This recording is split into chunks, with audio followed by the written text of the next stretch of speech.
So, one things that happen to everybody, because nobody has a perfect life, nobody has a smooth journey, nobody doesn't get from point A to point Z without nothing happening, is that we're going to all go through challenges. We're going to all get faced with some type of hurdle. Don't get emotional. Don't get distracted. You're not a failure. You may feel like one, but you're not a failure, especially if this is your first time trying something new. This is the part where we see what you're made of. We see if you're a winner or not, if you're going to be a go-getter or if you're not. It's just the way it is. So at this time, this is where diamonds are made. This is where pressure is applied, and the good things that are in you, the strengths that are in you, that's what comes out. The survivor skills that you have, that's what comes out. One of the things is that during these moments, you have to learn like when to take the meat and leave the bones type of thing. You have to learn when to pivot, right? You're going to have to know what to change. You're going to have to know what works, what doesn't work, who can come and who cannot come. Story for another day, right?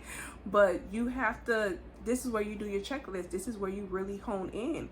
And this is where you learn. This is where you brainstorm. Look, you run into challenge, either you're going to do one or two things. Either you're going to give up or you're not. Either you're going to brainstorm or you're not. Either you're going to do another trial and error or you're not. Either you're going to take the red pill or the blue pill or you're not. Whichever one you decide. However, this is not the time to become lax and be like, I quit. I used to do that when I ran into a challenge. I just stopped.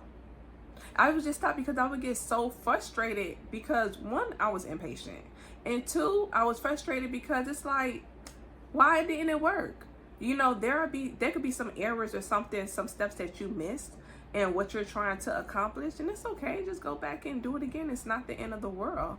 But now not the time to quit. It's not, as a matter of fact, now is the time to be glad that you at least hit a hurdle, so that way that gives you time to go back and refine everything. That gives you time to like tune up everything, tie up some loose ends to see what worked and to see what didn't work. And also, this is not the time to get distracted. I hate that word because we could get so easily distracted. We get so easily distracted by the people that we are around. And it just reminds me of years ago when just getting caught up with the wrong people, how much time that could take away from you. And sometimes that time you don't get back. Sometimes those opportunities you don't get back. One of the things I like to do, I'm infatuated with watching inmates do long-term sentences in prison. I like those documentaries because in a matter of time, it changed their whole life, and the split-second decision altered their whole life forever, right? Affected everybody around them, family included. And you do not want to get distracted. Don't go after the things that don't matter. Some things just don't matter. And I'm not just saying a cliche just to say it, but some things just don't matter. And now this is where your judgment comes in. This is where, okay, this was going to work or this was not going to work. I know for me, sometimes it's best if I just remove this for a season. Let me just remove this for quite some time. Let me just not deal with a certain amount of people right now. Let me just not have this type of attitude. Let me just not hang at this certain environment or whatever, or hang at this certain place if I know it's going to take me back. If I know it's going to cut into what I'm trying to get to. And so when you have challenges, it's just a matter of paying attention, because you don't get that time back.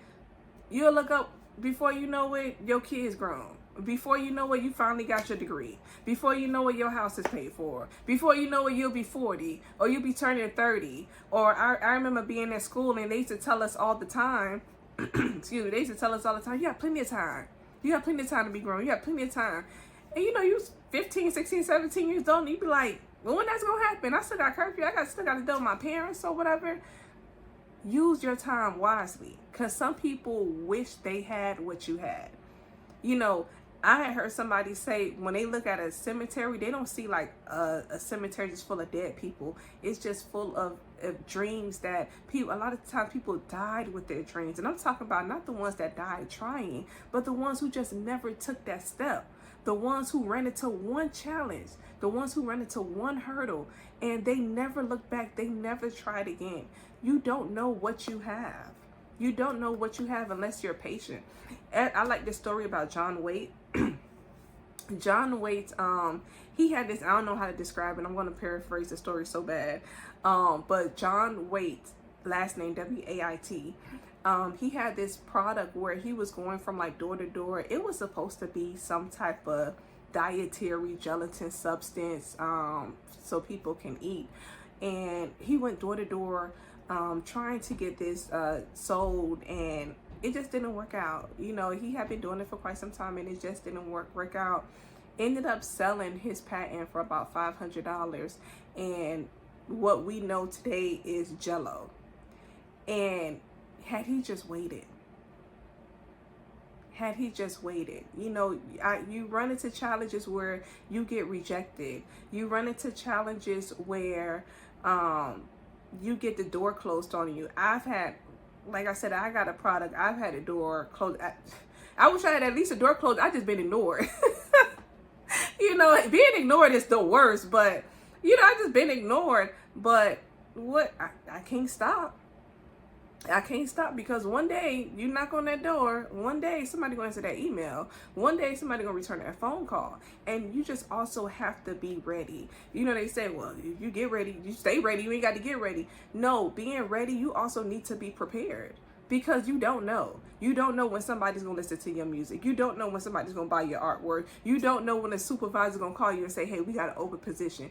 You gotta be prepared. You gotta be ready. And you have to expect for it to happen. I mean, this is your goals. This is your life. Who wants to walk around here, you know, I did it one time and it gonna happen, I'm gonna try again. No, the opportunity, if you do it, you do not know. Look, I heard someone say, once you do it, you don't know what that unlocks in somebody else.